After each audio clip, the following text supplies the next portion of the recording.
Hello everyone and welcome back to my channel. In today's video MtoA 528 I will be talking about the probability shader, and I have touched upon this a while ago in a fur and hair tutorial, and I will go into this in more detail on what it is exactly and what you can use it for. Before we get started, I just want to say thank you guys to all my Patreon supporters and all the people who joined me on Udemy to check out my tutorials on there. It really supports me and keeps me motivated to produce more content for you guys.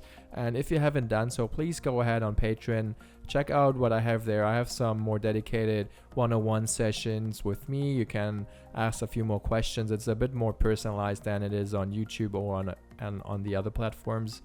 And if you want to get into more detail in Katana or Udemy, just check it out there where I have a dedicated Katana masterclass and also one for Arnold fundamentals.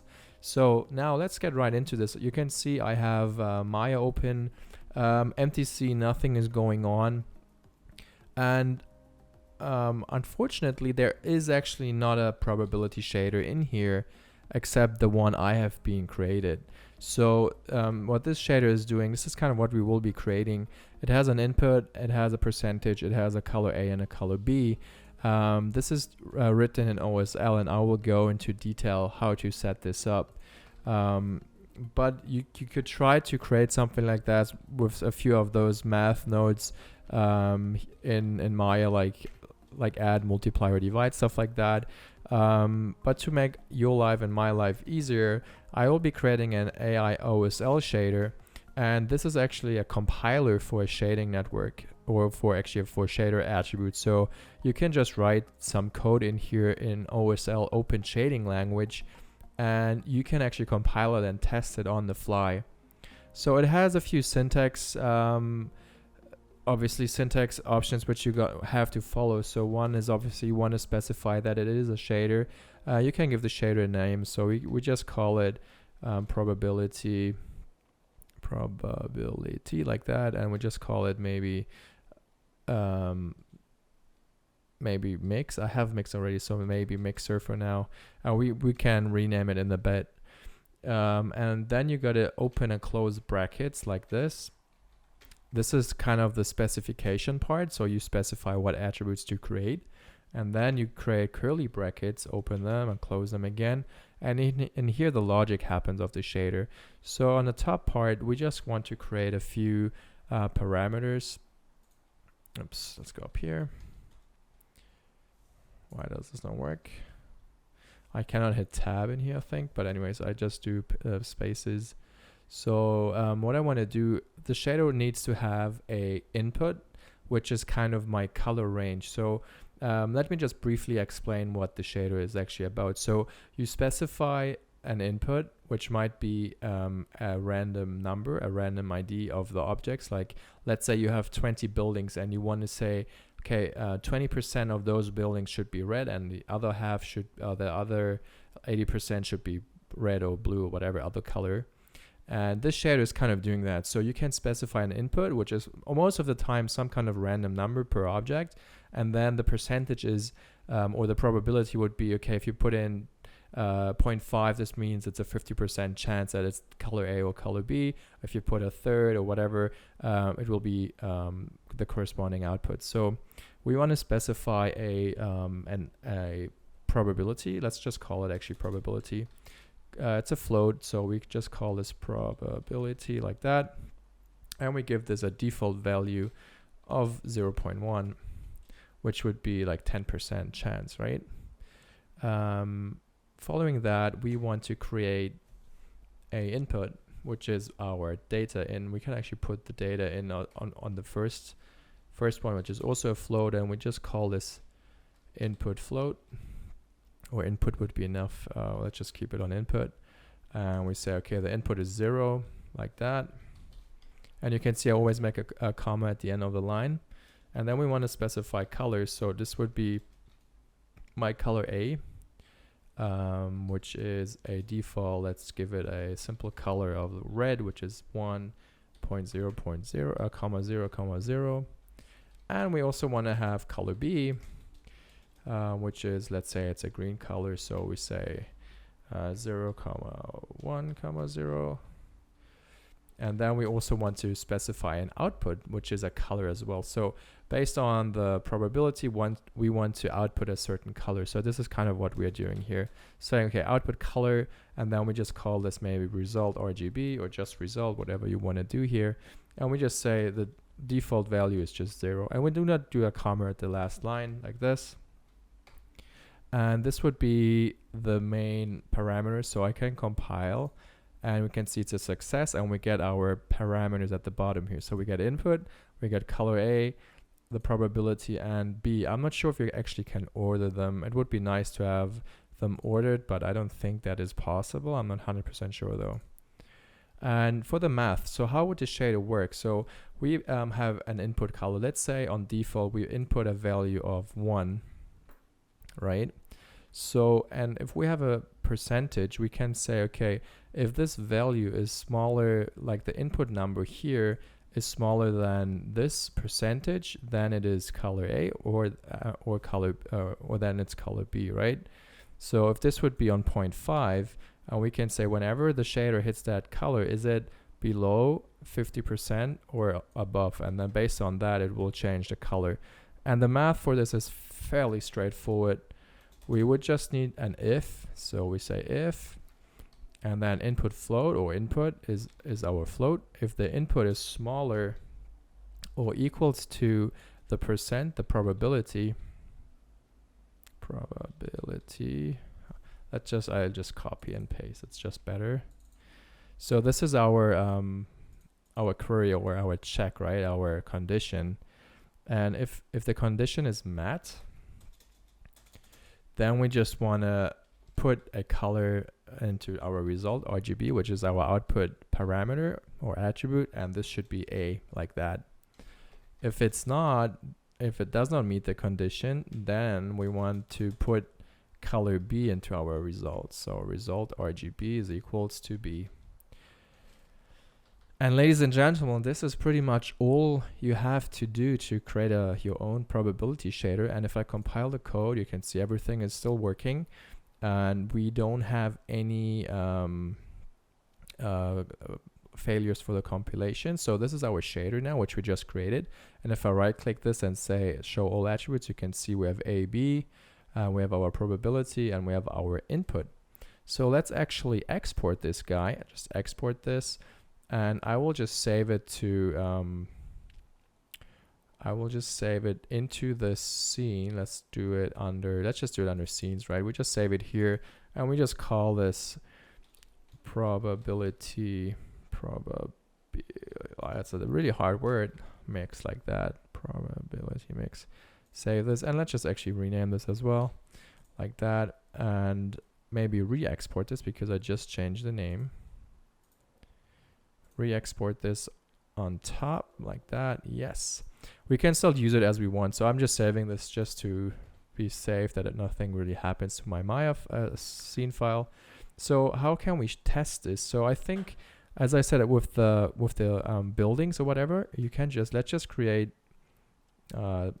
planes like that. It's a 1x1 plane, one subdiv, hit 5 to, or let's do the wireframe like that, hide the grid. There we go. So this is our little cube or little building. And let's just duplicate this by shift and clone dragging this, and then just hitting shift D to replicate what I just did. And we do this again. I just shift drag like that, and I hit shift D. All right, so these are now my buildings. I can do like a intersection if I need to, like a roadblock or whatever, if you really need to do this like that. And now we can also do an extrusion like upwards, and there we go. We have our crazy little buildings which are perfectly placed in the city. So now what do we want to do? If I just assign this shader to this, let's see what happens. Assign the shader. This will not actually work because we're just outputting a color. So we need a flat shader, which is a standard, like an Arnold shader. And we just connect our out value, or actually maybe the out transparency. It's weird that the names are weird. I would expect to see the result here, which are not there. So let's just see if this actually works. So if I assign the shader here, and I just start the viewport rendering here. Let's see what we are getting. No lights in the scene, but everything is red. And I think this is pretty much what I would expect right now. Let's just make sure we have progressive rendering on. Like that. Adaptive is off. Alright. Sometimes the render settings are actually in the Arnold render view. So if you don't have, yeah, I thought so. I didn't have progressive on, so it was a bit weird, a bit laggy. So now it's super fast, and now we can also make sure that I am on maybe 50. Oh, that doesn't matter. Okay, so let's just head back to the viewport rendering here. Hit play. All right, I think this is a bit more snappier here. Like that. Okay, there we go. So this is pretty cool. So the OSL shader. So now you can see it's all red. So what happens if I change my input? Let's say my input is 1.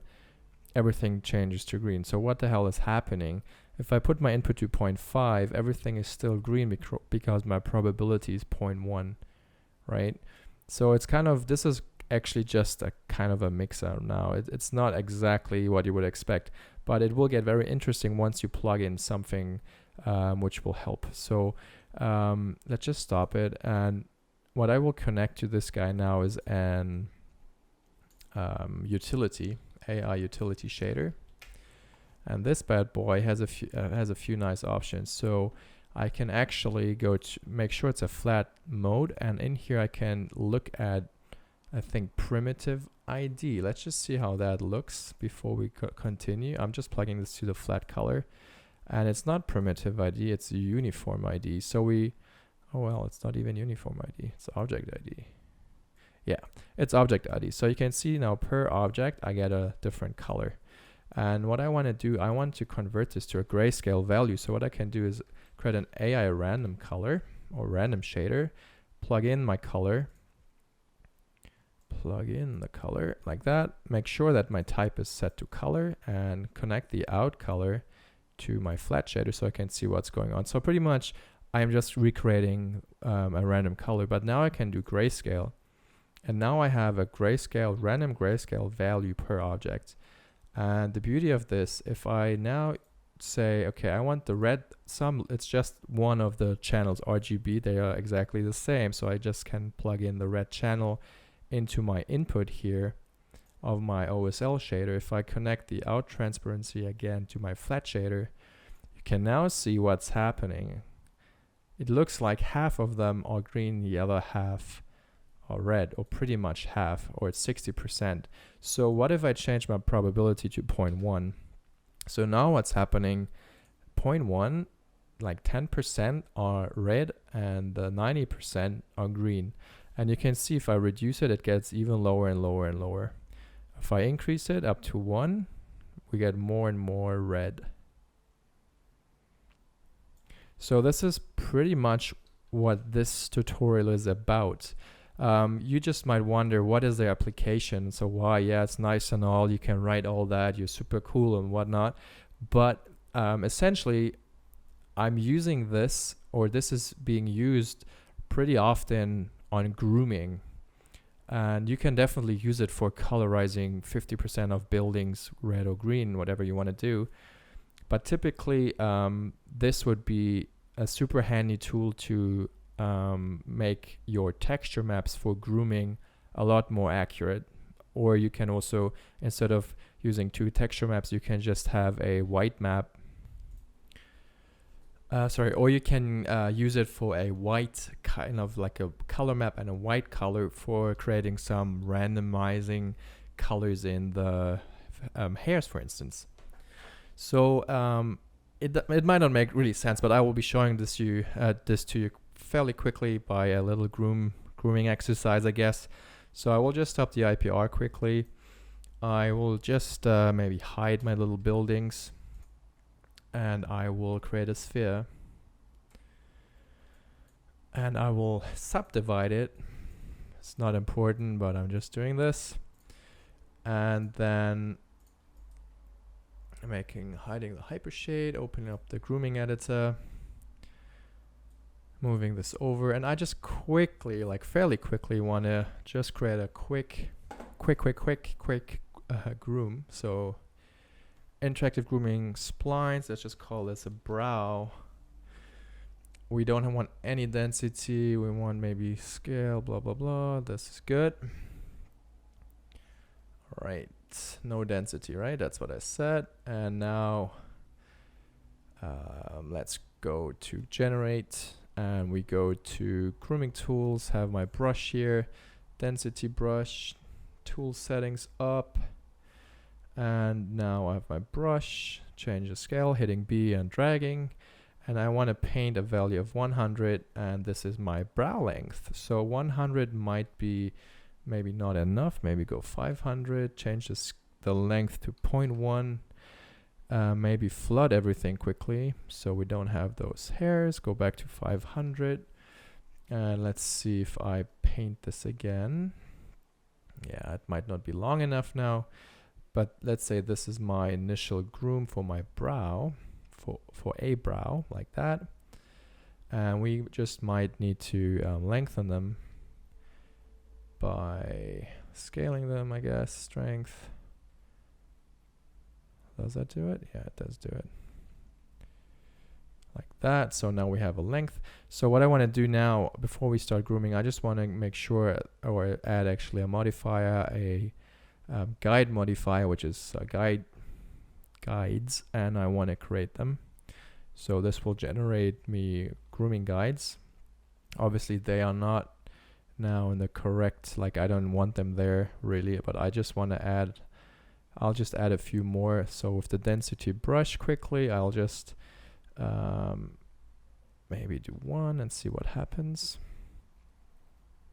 Maybe I need, let's just place them actually. So I can just use a place brush, make sure my symmetry is off. I don't want them that long, so sorry for taking the time now. So I'm just creating them here, placing a few guides like that. And what I can do now, I just go into the grooming brush, comb brush, and I go to my sculpt layer for the guides, and I'm just grooming them to the side like this. And you can see that all the hair follow. It will not be the best groom I ever did, or ever will do, we'll see. But it's definitely something which will showcase what I want to do here. All right, so they are definitely way too thick, so we can just go to the brows, make sure the width is a lot smaller, maybe this. And we want to taper them like that. All right, so now we have the grooms going up. Oh, sorry, the splines. We can obviously groom them so they kind of go together like that.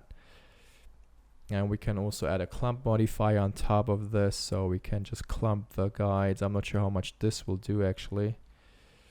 Add a clump. Yeah, it's way too much, I guess. So just some slight clumping going on here, and then we just add a top clump on the whole thing. And also way too strong again. Let's see. I'm not sure why they behave so weird now. But in anyways, so let's say this is my fancy groom. I just want to hide the guide curves. Make them not visible like that. All right. And now we definitely need a light source for this to work, I think. Well, maybe not yet. So then we bring back the hypershade. We close the grooming editor. We select our brow like this, and we just assign the flat shader. Now you can see flat shader is assigned. Let's just make sure we hide all the rests like that. And let's just see what we have right now if I just hit render. Okay, everything is pretty much green. So what are we doing here? So we have, let's just actually see what the random color looks like, just because we have now something else. So the random color is not random anymore, and this might be because the utility does not have a object ID. So in the utility now, object ID is the whole object of the XGen groom. So let's try uniform ID, And now you can see each of those grooms or hairs has a unique color. And if I go to the random color and have a look at that, you can see now that this has also its random color back.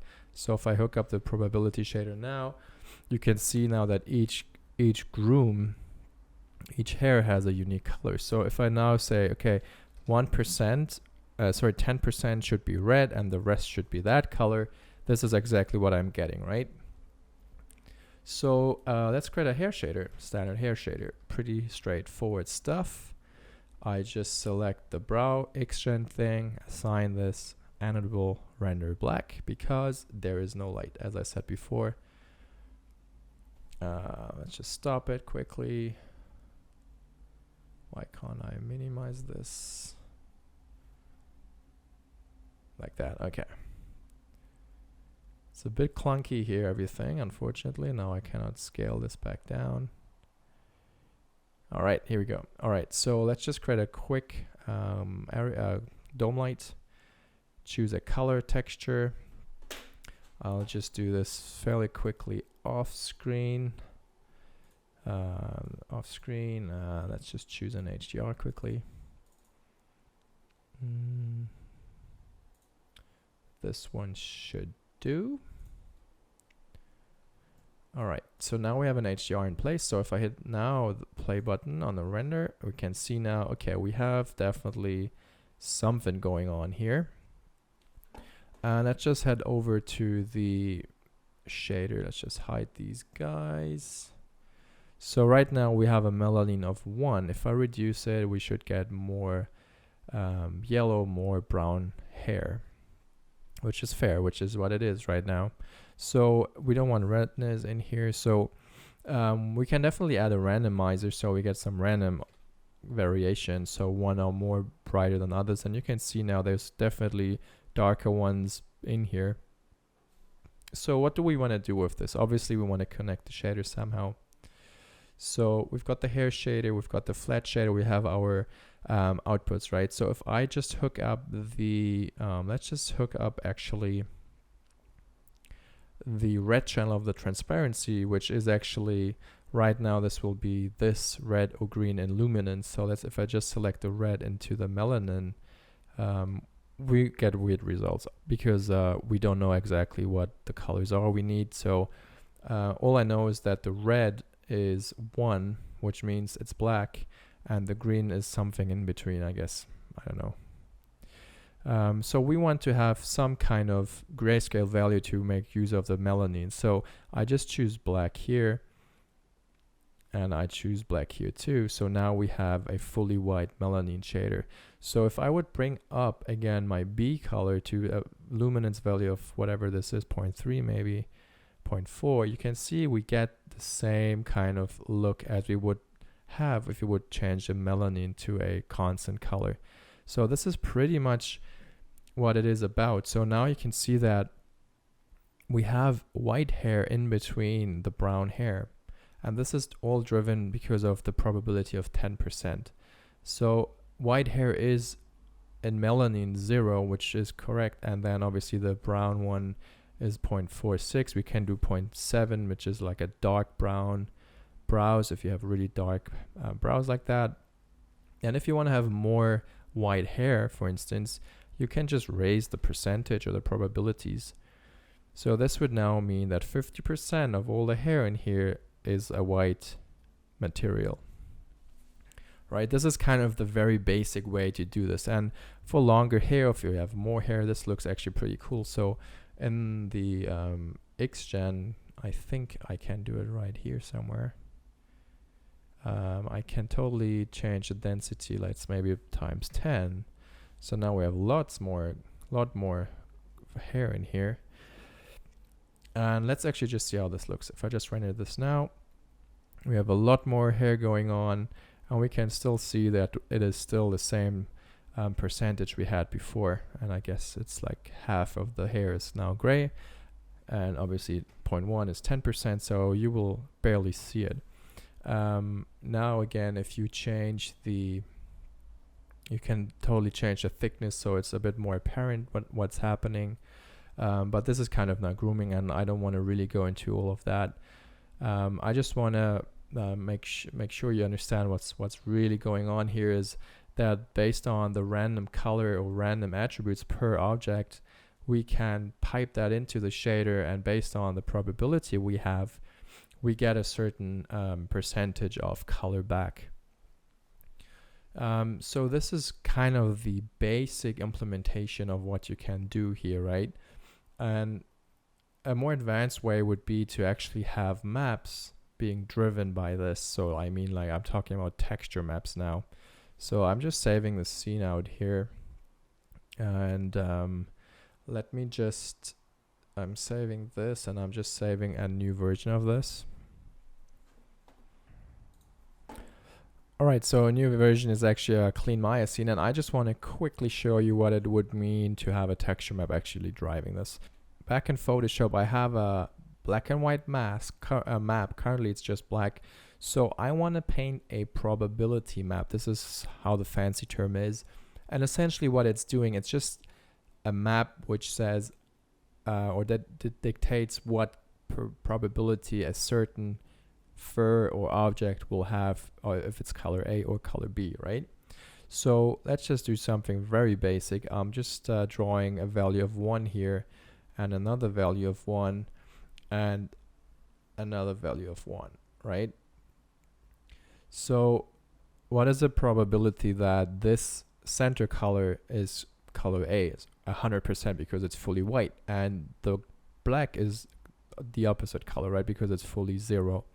But what if I would actually paint maybe something with this kind of intensity and this intensity, which is a bit stronger maybe, and then something like that, make it a bit wider, and then I will press a bit harder here and here, and maybe make the brush a bit smaller, and press hard here.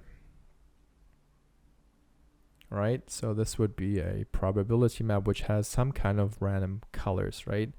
So this would be, I would guess, a color of 30%. So this is a probability of 30%, right? If it's A or B, I don't know. This is 100%, this is 0%, and you can see it's 20, 30, 80, 100. So this is fully white. And if you want to do some, I don't know, some kind of patterns here, maybe just like a more technical thing. So I'm pressing always, whoops. I am pressing always a bit harder and harder and harder, just so we can actually see what's happening, right? So this would be our test, and we can also do some kind of square, so you can actually see what would happen if I do, let's just do a fully square like that, and I'll just paint something like this. And another one. This is more like tech tests or whatever, right? So you can see it's just blocks of color. And we can also do some inverted line or something. Something half fancy, I'd say, like this. All right, so this is my probability map. I just do a save as, and I'll save this quickly off screen in the correct location. Let's just go here and there. And it's in Maya source images, and we just call this prob map. It can be a JPEG, it can be anything. It's just a 8-bit color map, so it doesn't really matter.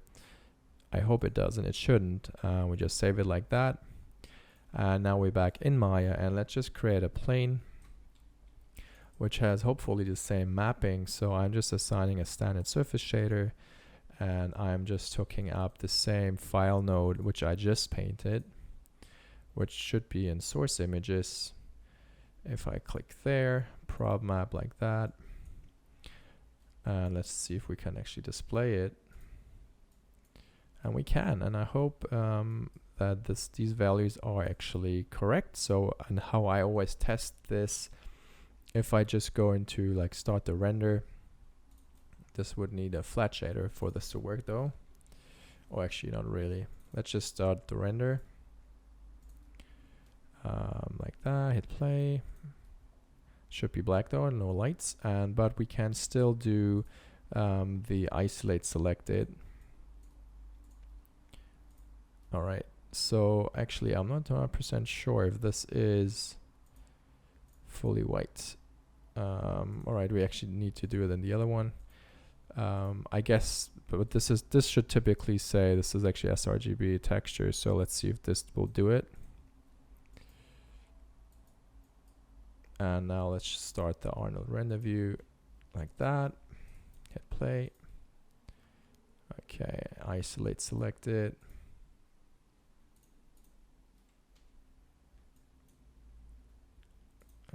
This is not working.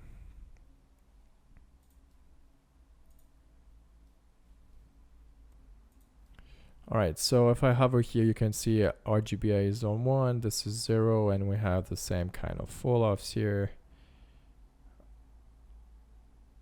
Yeah, pretty much the same, I think. So we can totally work with that for now. This is just a demo anyway. So this is now my little probability map, and for now I will just disconnect this and just create a little maybe 18% gray like that. And then I'll create the same lights quickly. Lights, sky dome light, and we just hook up the same light we had before. Like here. I'm trying to rush as fast as I can to just demo this quickly. So I always like to actually do this, like not prepare everything, just because you can see how I work and how much you can see the errors I'm having and whatnot. So this is kind of the idea behind all this. Otherwise I could have prepared this and this video would be 5 minutes long. Some people would probably vouch for this and want to have this, just not to hear me talking all the time, but others like it. So I don't really care. You can skip it, whatever. Anyway, so I'm just creating the grooming splines fairly quick. So let's just call this carpet or whatever. We have a density of 10, maybe. We don't need that many. Let's say just 12. Create this. Okay, so we have pretty long hair right now. Let's just go back to the generate, and we go to interactive grooming. We go to density brush, bring up the brush settings, flood it. So this is now 1. We just want to, oh, I guess I know this is why. Anyways, so we just do maybe 0.05 and we do 10. Okay, so this is a nice length. So let's maybe do 1,000. Obviously you would use different values just based on your scene scale. So I can actually go maybe 10,000 and it's still not enough. Let's just set this and go to like that. Let's see. Okay, we still don't have enough. All right, let's work with this. I will just add a little modifier, a noise modifier. I will reduce the magnitude. So we just have some kind of noise. We can also make sure that we see it like that, which is actually displaying the correct width. So just go 0.01. We want to taper it like that. This is still the carpet. Let's just add maybe slight clumping. Definitely way too strong. 0 clump, and just go slightly with the numbers. I actually don't know why it's doing this, why it's parting here. I actually don't know. Okay, let's just not clump it for now. Doesn't matter much. All right, so this is now what we have, and if I just assign the standard surface shader here, or sorry, the hair shader to this, let's do that. Right click, assign standard hair shader, and let's just start the render and the viewport. Hit play. All right. Is it going? Yeah, I think it's just super low res just because I was on 50% just now, but it's good enough for the test.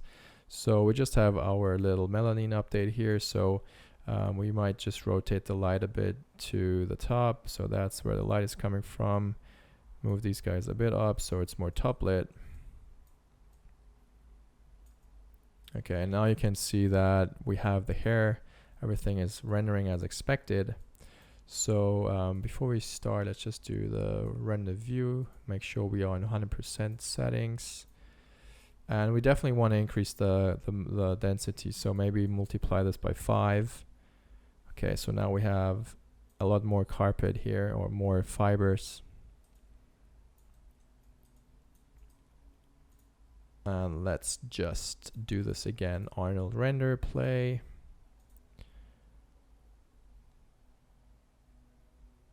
All right, so what's going on? All right, so we have the hair, it's rendering, and we should have a lot more now. Might be a bit darker, which is weird, but we can still see it. So now now we have the next step for sure, right? So we need to have the same OSL shader. So head over to AI OSL Shader, and we can actually import it here. And obviously, lucky enough, we saved it before, which is in scenes. So I can just load this in. We have it. It's compiled. We still need to compile it, I guess. So now we have the attributes, and now let's just hook everything up as we need it. We can hide this. We don't care about that. All right, we don't want the physical hair shader either. All right, so we just have this. I think isolate selected is still on, which is also not ideal. So open up Arnold render view, make sure this is off. So unfortunately, these settings are going over, like it's not the same values, which is a bit annoying. All right, anyways. So OSL shader right there. So now what we do is we create the same way we did before, utility shader. We create the AI random shader. We hook these guys up. So color goes in here like that. Make sure you have it on flat, and make sure you have it on, I think, uniform ID. Make sure you plug these in correctly. So now let's just hook up color A. Oh, sorry, this is actually my value. Actually, was that correct? Yeah, so out color goes in, the red channel goes into input here. And then we connect the melanin to the out transparency to the melanin, like that. All right, so now we have, let's say, we do for now just both the same. It's 20%, shouldn't matter. If I hit play now, we should see some kind of color. That is correct, and we do see it. So if I now make one a lot brighter, which should get darker. So now the probabilities, everything is actually 90% is white. So we just might need to change the colors here, like that maybe. So now we have a 10% chance, I guess, that everything is color A, like that. And it's totally working. You can almost not see the white hairs, but there should be some. So if we zoom in here, and if we maybe just check the raw color, we might, yeah, we actually see a few ones. So there's one. So you can definitely see the white hairs in here. Obviously, if you want to have more, you just do maybe 40%, and now you can see you have a lot more hair going on, a lot more white hair. And you can see based on the clumps there everywhere. So we can also quickly just try to make sure isolate selected is on again. Like that. Is it on? Yeah. So this is our random color. So this actually did not work properly yet. So we just switched this to color, make sure this is grayscale. So now we have the uniform colors going in. And if we now disable this, we actually see what I was trying to see before. So now we see a lot grayer shader. We get lots more of white hair in here. So this is pretty much what I was talking about, right? It's not resolving properly just because the render settings are a bit low. But if I view this from the top now, and if I plug in actually my little map, you can see what will happen. So I'm just connecting the red into my probability map or slot, and now upside down, but you can still see it. You can see our little smiley face appearing. Takes a bit of time to render, but let's see how it looks. And you can see where I painted like fully white, you see it's like color B or whatever it is, and it slowly fades off where I have like a lower probability, right? And this is pretty much what this is all about. And you still might wonder, why would I do that? Why can't I just mix them? And I will show this to you right now when I launch the render viewer.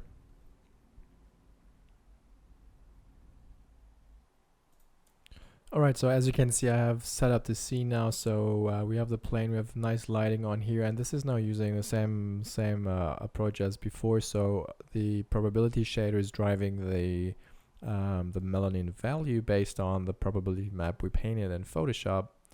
On the left, you can see that there's a really rough texture being rendered right now, or image rendered right now, and I will just be back once this is resolved. Alright, while I was at it, I was actually also quickly rendering the typical way of mixing two different kind of textures. So typically what you would do, you would have a texture A, texture B, which is driven by a mask. So you can have maybe a tiger pattern and a pigeon pattern or whatever. So you can have different things, right? So the difference between the probability map and the texture, like the typical mix approach, is pretty significant. And you can clearly see kind of in this gradient we painted that on the probability texture, which is this one, you get a lot more detail, right? This is now the typical blending. So you have texture A, texture B, and you just blend them with a certain value, which is kind of which is driven by our texture map, right? So this is just saying, okay, blend this color by that amount of white and multiply that with that value, right, to get the result. And this is currently what's happening with the mix here. So you can see that there's a gradient full of the painted texture I did. So there is not a unique color. So each fiber is kind of fading into the other one, instead of saying that it's either color A or color B, but it's not a blend of two colors. And you can see if I switch back to the probability one that this is totally the case. So there is no fall off of colors. So there's not a 50% mix of color A and color B. Instead, there's a 50% chance that this fiber gets color A or color B, or in this case, maybe 10% here. And you can definitely see that you can see that there's also different colors, like color A fibers and color B fibers, and not a mix of both. And you can also clearly see on the eye as well that you still get these individual strands of the original color. And it's a lot more apparent where you actually have a gradient falling off, and not so much on the 0 to 1 textures. That's pretty much the same, but even though here you can see that you get these individual strands of color, which you do not get in the mix shader. So for me, the conclusion would be, if you have lots of detailed fur, like a carpet or a tiger or a cat or something like that, I would recommend to use a probability map instead of using a mix color or like a mix matte to blend texture A and texture B. So you can see that lots of detail is retained by using the probability approach. And also, if you just want to have a basic percentage of one color without the map you painted, without this map, you can just unplug it for sure, and you can just drive this little OSL probability input with this kind of value you need. So if you have long hair, for instance, and you want to make an older person, you want to give them some gray hair, which are typically mutant hairs, hair fibers which do not have any pigmentation left, they turn white. And the more white hair you get, the grayer your hair totally looks. And very old people almost have no pigmentation in their hair, so it gets super white. And that's kind of what you would achieve by adjusting the probability to a higher value to get more chance of color B, for instance, which should be white in this case. So as I said again, this is kind of the scene setup. I will save the scene as it is right now, and everything in this will be available on the Patreon channel. So obviously, if I have subscribed to that source file tier, you will get all these scene files, and obviously also keep in mind, very important, that you will also get the scene files from all my previous tutorials on YouTube. So this tier will give you access to all source files I've provided yet. So this was expectedly a longer video than I anticipated. I just wanted to do the OSL shader writing part, but then I thought, oh, let's just continue. So this is actually a pretty complete tutorial on how to, first of all, create this probability shader, and then how to apply it by using first a random input with a probability value, a constant, and then the second step would be to paint a probability map, which will define how which texture is being applied to that certain object. In this case, my objects are the individual hair fibers. So thank you guys for tuning in and watching this whole video, and obviously if you like my videos, please subscribe. I really would appreciate that, and like them and comment and all the above as well. So thank you guys for tuning in, and I will see you in the next one.